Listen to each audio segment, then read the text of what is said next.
Nyolowati itu bahasa Jawa yang artinya mencurigakan atau tindakan yang menimbulkan kecurigaan. Jadi setting film Nyolowati ini adalah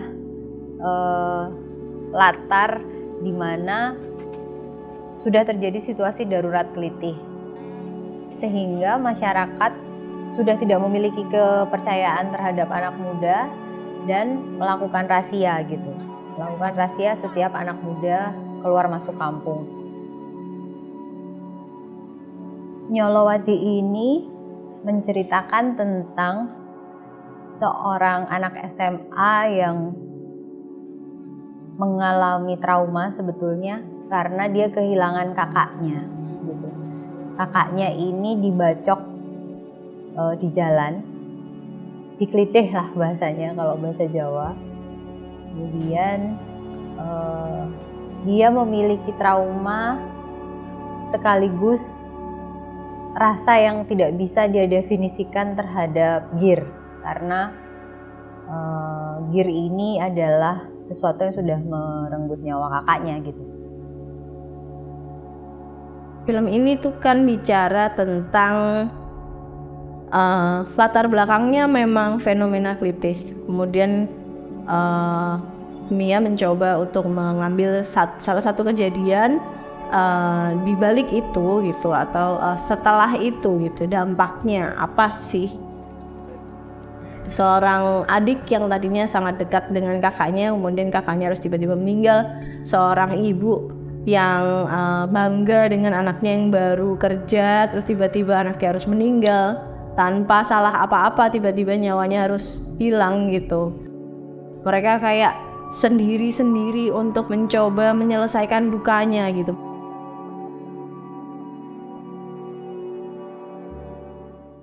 Sebagian besar cast dalam film ini itu adalah talent-talent yang memang sudah saya bayangkan. Karena pada waktu itu proses menulis naskahnya juga dengan membayangkan karakter asli si talent gitu. Nah, ini kemudian memang juga tidak berubah sampai akhir. Khusus untuk main cast-nya, ini memang tantangan tersendiri sebetulnya bagi produksi Nyolowati.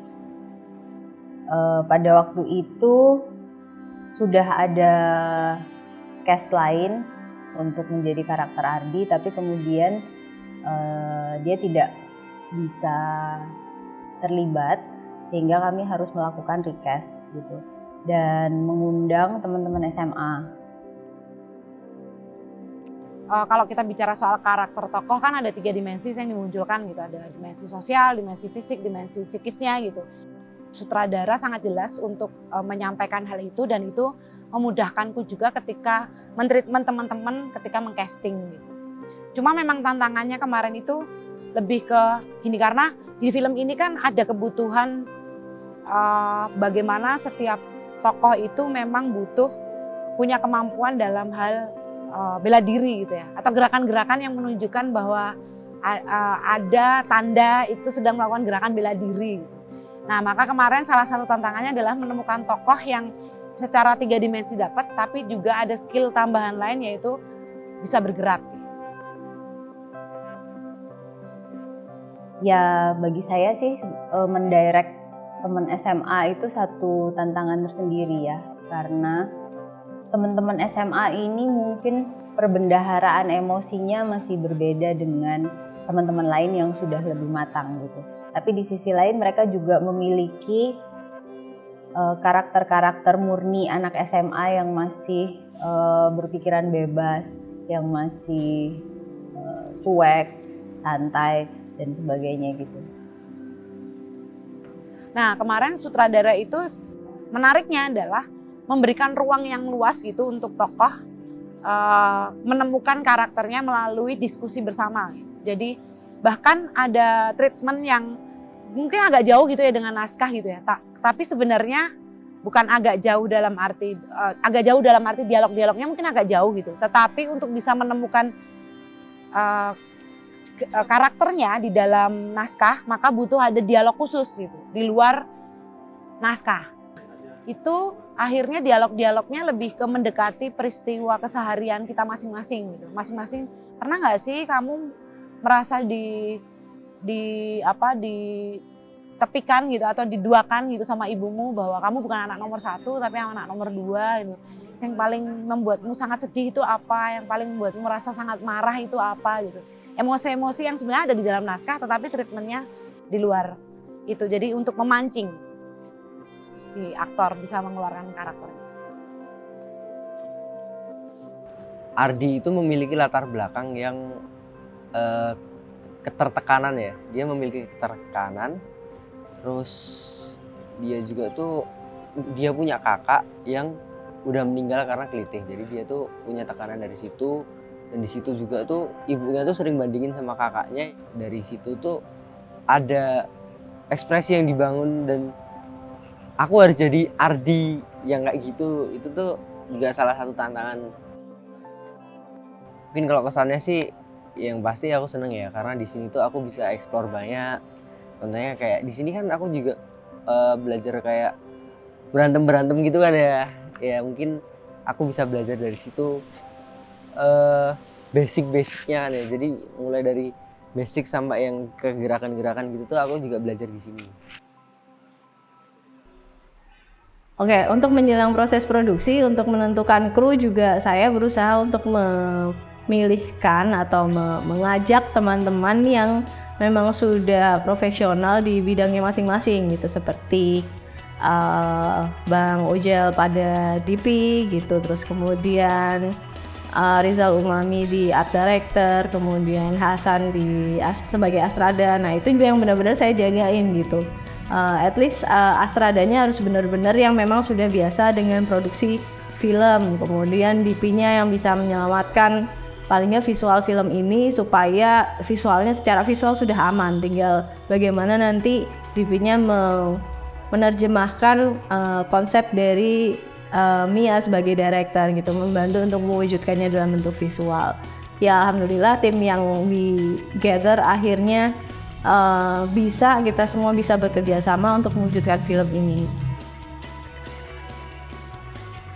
Kemudian untuk proses produksinya kami syuting selama 2 hari dengan tambahan 1 hari untuk kontingensi atau ada beberapa shot tambahan karena setelah di preview offline gitu ternyata masih ada beberapa yang kayaknya masih bolong gitu dan kemudian kami harus mengambil keputusan untuk kita syuting lagi untuk mengambil shot-shot tambahan supaya filmnya memang jadinya bisa maksimal gitu.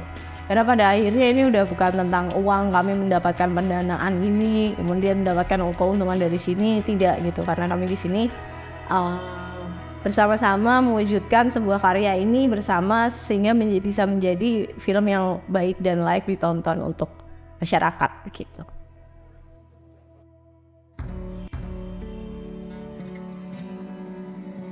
Saya terusik dengan fenomena kelitih yang seolah-olah tidak terselesaikan dengan selayaknya gitu di Jogja. Mereka memang anak-anak yang harus diberi efek jera gitu ya. terhadap apa yang sudah mereka lakukan. Tapi seperti apa caranya gitu. Nah itu yang menurut saya belum ditemukan jawabannya sampai sekarang gitu. Nah mungkin dari film ini kami berharap supaya orang mungkin bisa lebih melihat lagi lebih dalam atau tidak hanya sekedar mencurigai gitu, tapi mengkonfirmasi, kalau perlu langsung konfirmasi ke yang bersangkutan gitu untuk mendapatkan satu kejelasan supaya tidak ada saling tuduh-menuduh yang kemudian kecurigaan itu menimbulkan satu kekerasan baru malah begitu. Aku juga mungkin punya harapan bahwa anak-anak muda tuh akan terus berani bereksplorasi ya. Mereka tuh berada pada usia yang sedang kreatif-kreatifnya, sedang sangat berkembang gitu ya. Maksudnya mereka adalah generasi yang mengikuti perkembangan zaman, kemudian juga melihat semua hal dengan mata berbinar-binar. Kalau saya membayangkannya seperti itu. Jadi akan sangat sayang ketika kemudian kreativitas ini menjadi terbatasi gitu oleh apapun ya, baik itu oleh sekolah ataupun oleh orang tua, oleh lingkungan mereka kayak gitu, oleh kecurigaan kalau dalam film Yolowati.